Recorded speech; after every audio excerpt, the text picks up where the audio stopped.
सरकार ग्रामीण रोजगार योजना में बड़ा बदलाव करने जा रही है, लेकिन विपक्ष योजना में बदलाव और उसके नए नाम पर आपत्ति जता रही है। आखिर उसके नाम में ऐसा क्या है जो हंगामा मचा है? विपक्ष इस नई स्कीम को लेकर सरकार पर हमलावर क्यों है? दरअसल सरकार मनरेगा की जगह जो स्कीम ला रही है उसका नाम है विकसित भारत जी राम जी स्कीम। ये स्कीम क्या है? मनरेगा से ये कितना अलग है? उससे भी बड़ा सवाल है कि इस योजना का नाम और प्रावधान बदल देने से क्या जमीनी हालात भी बदलेंगे? मैं इस वीडियो में विस्तार से इन सब पर बात करूंगा। नमस्कार, मैं अमित कुमार, न्यूज पिकल में आपका स्वागत है।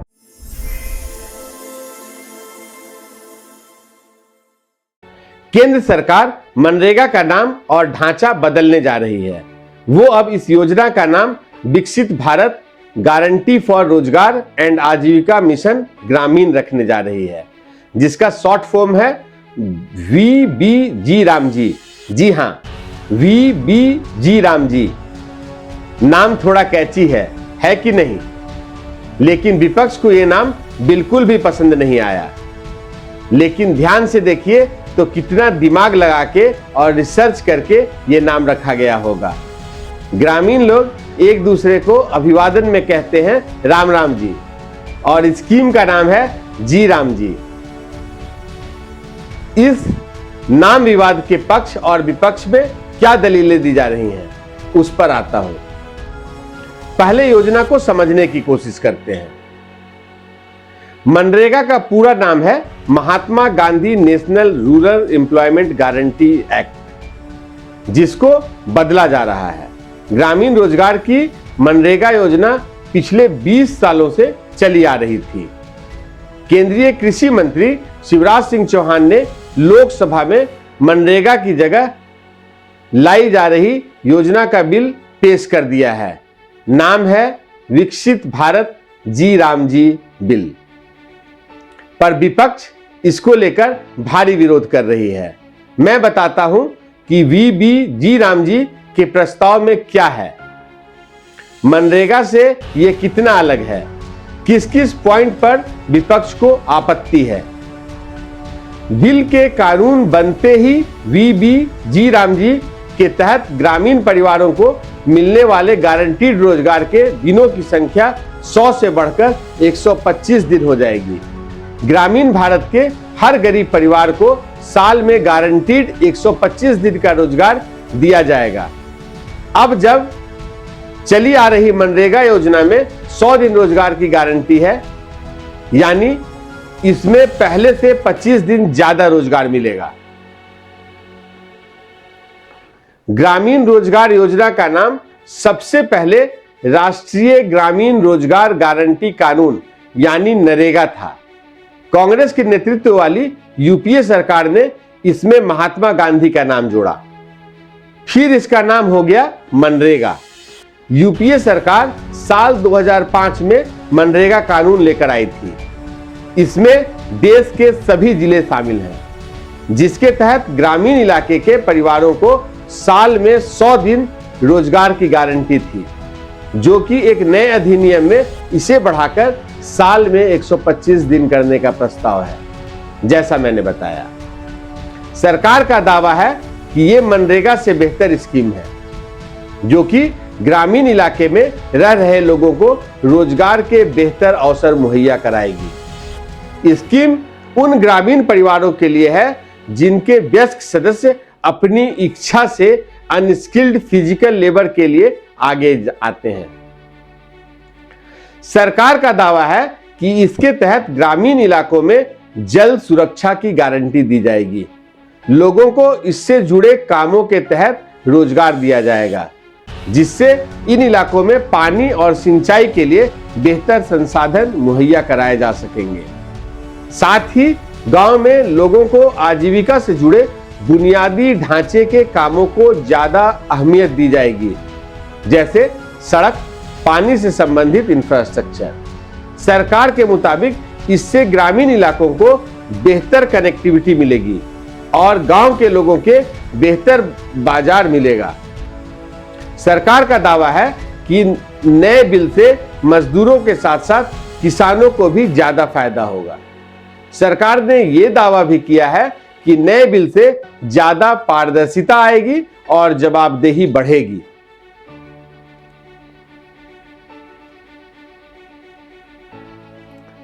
यह बिल देखकर जब इतना अच्छा लग रहा है और किसान मजदूरों के लिए फायदेमंद बताया जा रहा है, तो विपक्ष को इस पर आपत्ति क्यों है?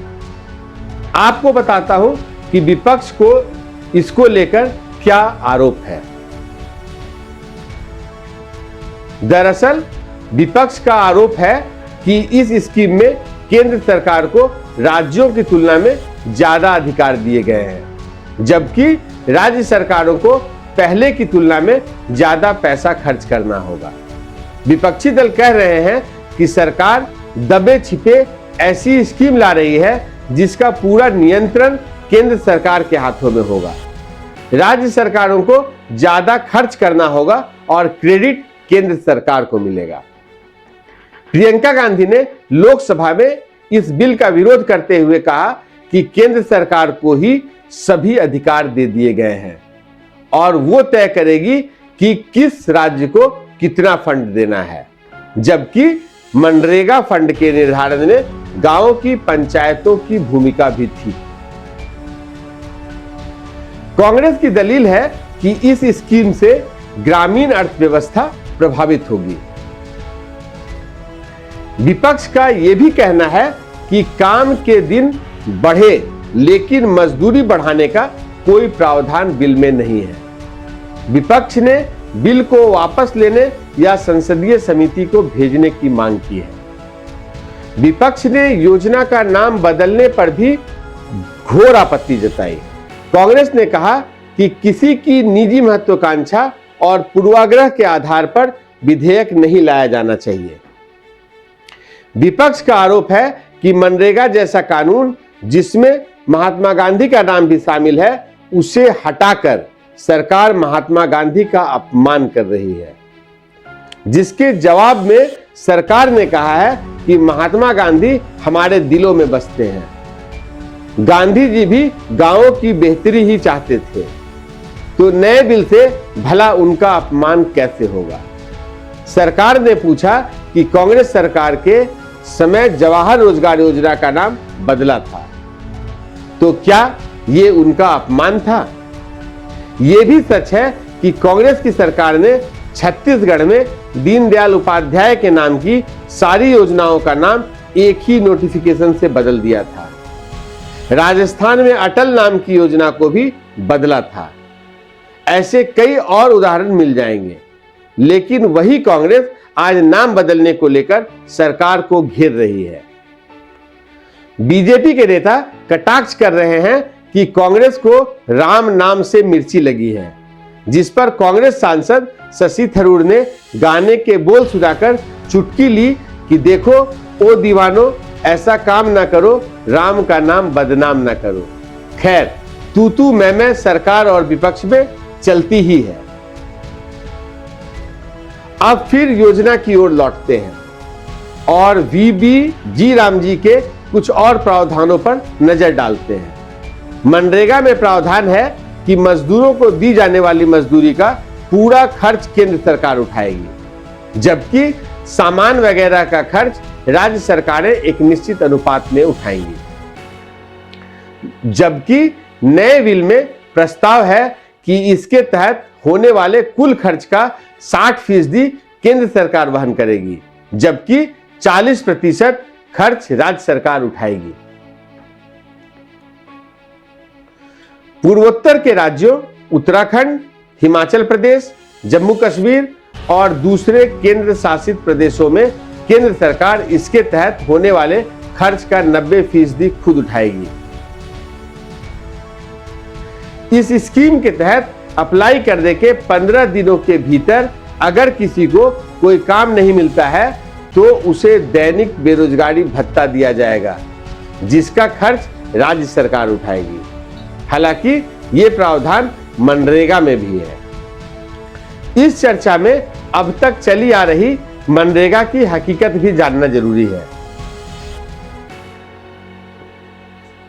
योजना में 100 दिन रोजगार की गारंटी है, लेकिन सच्चाई यह है कि देश का कोई भी राज्य औसतन 100 दिन का काम नहीं दे पाया। केंद्रीय ग्रामीण विकास मंत्रालय के आंकड़ों के मुताबिक मनरेगा के तहत पिछले 5 सालों में प्रति परिवार औसतन केवल 50.35 दिन ही रोजगार मिला है, मतलब 50% से के आसपास। केंद्रीय ग्रामीण विकास मंत्रालय के आंकड़ों पर गौर करें तो साल 2024-25 में मनरेगा के तहत हरियाणा में सबसे अधिक 374 रुपये प्रतिदिन मजदूरी तय है, लेकिन वहां भी प्रति परिवार औसतन केवल 34.11 दिन का काम मिला है, मतलब 1/3 डेज, अगर 100 से अगर आप तुलना करेंगे तो। अरुणाचल प्रदेश में मजदूरी सबसे कम 234 रुपये है, हालांकि वहां औसतन 67.9 दिन काम मिला। यूपी में हालात और भी खराब है, जहां साल भर में प्रति परिवार औसतन 51.55 दिन काम मिला और मजदूरी 237 रुपये प्रतिदिन के हिसाब से मिली, यानी प्रति परिवार साल में 12,000 और प्रति महीने 1,000 रुपये की कमाई। अब महंगाई के इस दौर में एक परिवार 1,000 रुपये महीने में कैसे गुजारा करेगा, ये सोचने वाली बात है। कृषि मंत्री शिवराज सिंह चौहान का कहना है कि सरकार अब तक 8.53 लाख करोड़ खर्च कर चुकी है और नए विधेयक में 1.51 लाख करोड़ से अधिक का प्रावधान किया गया है। इन बहस के बीच आखिर ग्रामीण रोजगार के क्षेत्र में सुधार कैसे होगा, इन पर कम खर्च चर्चा हो रही है। उसमें लोकल लेवल पर जो घपला होता है उसकी बात नहीं की जा रही है। ग्रामीण अर्थव्यवस्था से जुड़े एक्सपर्ट मनरेगा को कृषि क्षेत्र से जोड़ने की वकालत करते हैं। एक उच्च स्तरीय समिति ने इसकी सिफारिश भी की थी। अच्छे से डिबेट होगा तो इसमें वास्तविक सुधार संभव है। अब जी राम जी नाम की नई स्कीम लागू होने के बाद ही इसकी खूबी और खामी दोनों का पता चलेगा। कांग्रेस ने इस नई स्कीम को लेकर आंदोलन शुरू कर दिया है, यानी आने वाले दिनों में इस पर वार पलटवार भी देखने को मिलता रहेगा। तो इस वीडियो में इतना ही। आगे किसी और विषय और मुद्दे के साथ फिर हाजिर होंगे। वीडियो को लाइक और चैनल को सब्सक्राइब करना ना भूलें। हमें आपकी प्रतिक्रिया का भी इंतजार रहता है। तो इजाजत दीजिए, नमस्कार।